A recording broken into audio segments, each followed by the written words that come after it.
Bake some cookies with us and spend another day with me as a 26-year-old public school teacher slash small meat shop owner slash wife slash mom. So on this process mga sa is, isa-isa na nga anyway ng kapatid ko yung mga cookies. Para same sila lahat ng timbang. Kung gusto niyo rin yung kitchen skill na nabili ko, ilalagay ko ang link sa comment section. Pang ilang batch na nga ng cookies itong prepare namin mga sis. Actually, panggulo nga lang talaga kami ni Amira dito. All flavors nga pala ginagawa ng kapatid ko. Except doon sa mga cookies na stuffed with cream cheese. Kasi nga may other process pa yun. And since wala pa nga kami nahahire na bagong staff, kinakailangan niya munang tumulong sa shop. Kaya kung na-miss nyo nga itong cookies mga sis, available na nga ito bukas. Pasensya na nga rin kayo kung ang tagal na hindi available. Kasi nga kapag uwi namin ng bahay mga sis, ay hindi na nga kami talaga makagawa niyan. Kasi sobrang pagod dahil sa daming orders. Pero kahit napagod, we are very, very, very grateful and blessed. And here's the finished product mga sis. Konti nga lang talaga yung binik namin dyan mga sis kasi hindi na kaya ng powers namin. Kasi nga didiretso pa kami ng shop. So after naman namin mag-prepare ng cookies, mag-i-edit muna ako ng thumbnails ng mga vlogs ko. Kapag nga talaga nag-upload ako mga sis ay hindi ko na napahanda yung mga thumbnails. So after ko mag-edit mga sis ay sumakay na rin kami ng tricycle ni Amira since hindi nga makaalis si Papa sa shop.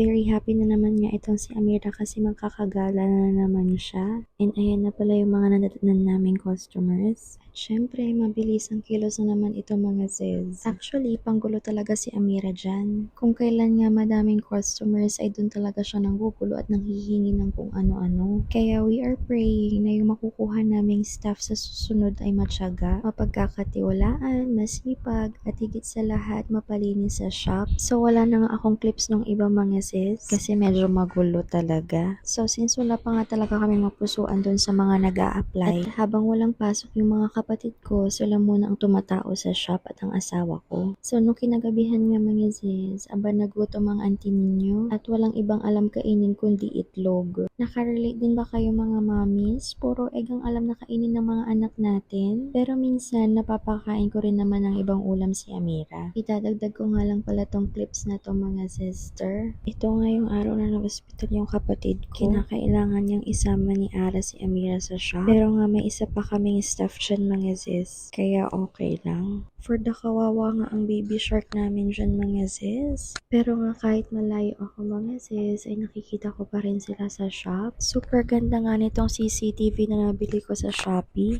Kaya kung gusto niyo rin mga sis, ilalagay ko ang link sa comment section. So that ends your vlog. See you again next time. Bye!